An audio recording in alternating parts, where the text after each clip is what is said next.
কুষ্টিয়া মানেই মরমী সাধক লালন সাইজি। জেলার মাটিকে উর্বরতায় পূর্ণতাল দিচ্ছেন লালন ফকির। দৌলতপুর উপজেলার রিফায়েতপুর ইউনিয়নের আন্দালবাড়িয়া গ্রামের কৃষক টুটুল বিশ্বাস 2 একর জমিতে কলা চাষ করে প্রতিবছর আয় করছেন প্রায় 8 থেকে 10 লাখ টাকা। শুরুতেই ছোট পরিসরে পরিবারের চাহিদা মেটাতে কলা চাষ করলেও এটি স্বল্প খরচে অধিক লাভজনক হওয়ায় তিনি পরে বাণিজ্যিকভাবে 4 প্রজাতির কলা চাষ শুরু করেন। তার কলা বাগানে রয়েছে 3 থেকে 3,500 গাছ। এখানে আমার 2 একর কলা আছে। এখান থেকে প্রতি বছরে আমি প্রায় হয়তো 8 থেকে 10 লক্ষ টাকা খরচ বাদে এটা লাভ পাই। আর এর ভিতরে কিছু সাথী ফসল করা যায়, যেরকম আমার এই যে হলুদ করছি 4 প্রজাতির কলা আছে, যেরকম এটা একটা। তারপরে আমার ওই সামনে যেটা আছে ওইখানে আপনার মানে কাঁচকলা বলা হয় বা সবজি কলা বলা হয়, যেটা হাট বাজারে সবজি হিসাবে বিক্রি করা হয়। আর সপরি কলা আছে, কিছু সপরি কলা আছে। পাশাপাশি আরেকটা কলা আছে যেটা আপনার হলো আর মানে সুস্বাদু, এটা আমাদের আঞ্চলিক ভাষায় ওইটাকে হলো সৈটি কলা বলা হয়। আর এইটাকে অনেকে হলো চাপা কলাও বলে। বিঘা প্রতি আপনার এখানে আপনার প্রায় 30,000 টাকা মতো খরচ আসবে। আর এই খরচটা যা আসবে এবং কিছু লেবার খরচ আছে, এগুলো সমস্ত চাহিদা কিন্তু মেটাবে কিন্তু আপনার এই সাথী ফসল। এই সাথী ফসলে যে হলুদগুলো আছে, এই হলুদগুলো কিন্তু হলুদের কিন্তু বাজারে যথেষ্ট চাহিদা এবং যথেষ্ট দাম। 1 বিঘাতে আপনার হয়তো 1.5 থেকে 2 লাখ টাকা পর্যন্ত যদি ভালো করা যায়, 2 লাখ টাকা পর্যন্ত আসতে পারে।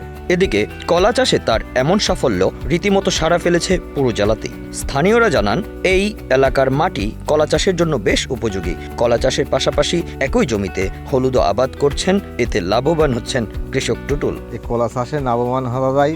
এই কলা চাষ করে বছরে 10 লাখ টাকা ব্যয় ফেলা যায়। স্বল্প খরচে অধিক লাভ হওয়ায় এই অঞ্চলের অনেক কৃষক এখন কলা চাষে আগ্রহী হয়ে উঠেছেন। একই সাথে 2 ধরনের ফসল আবাদ করতে পারায় কমে যাচ্ছে খরচও। কলার সাথেই আরেকটি ফসল হওয়ায় এখন একজন কৃষক স্বাবলম্বী কৃষক হিসেবেই এলাকায় পরিচিতি লাভ করেছেন টুটুল বিশ্বাস।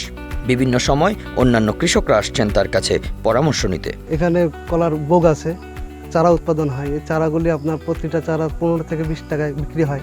আমরা যারা কলা চাষ করতে আগ্রহী বা কলা চাষ করে নিজেকে উদ্যোক্তা হিসেবে তৈরি করতে চাই, চারাগুলি সংরক্ষণ বা সংগ্রহ করে কলা চাষ করে স্বাবলম্বী হতে পারে। ভাই করছে, এটা দেখে আমাদের আশেপাশে গ্রাম যেগুলো আছে, যাদের মানে কলা বাগান চাষ করার ইচ্ছা আছে, এখান থেকে কলার ছোট ছোট গাছ পাওয়া যায়। এই গাছগুলো নিয়ে কেউ যদি ইচ্ছা করে এই গাছগুলো কলা বাগান তৈরি করবে এবং এর ভিতরে হলুদ অন্যান্য গাছ করা যায়। এখানে প্রায় 4 থেকে 5 রকম কলার আবাদ হয়।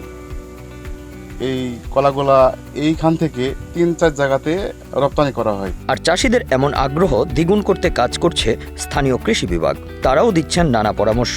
এবছর উপজেলায় 411 হেক্টর জমিতে কলার চাষ হয়েছে। কলা একটি লাভজনক ও উচ্চ মূল্যের ফসল হওয়ায় কলা চাষের পাশাপাশি আন্তঃফসল হিসাবে অন্যান্য ফসল উৎপাদন এবং কলার চারা বিক্রি করে এই অঞ্চলের কৃষকরা অল্প বিনিয়োগে অধিক মুনাফা অর্জন করতে পারছেন। দৌলতপুর উপজেলার কৃষি অফিস কলা চাষে উদ্বুদ্ধকরণ প্রক্রিয়া চালাচ্ছে। আমরা উপজেলা কৃষি অফিসের পক্ষ থেকে আমাদের কৃষক ভাইদেরকে সকল ধরনের কারিগরি পরামর্শ প্রদান করে আসছি। সেই সাথে আমাদের একটি প্রকল্পের আওতায় আমরা কৃষক ভাইদেরকে প্রদর্শনী বিতরণ করে থাকি এবং সেই প্রদর্শনী ভালোভাবে করার মাধ্যমে আমরা কৃষক ভাইদেরকে উদ্বুদ্ধ করি।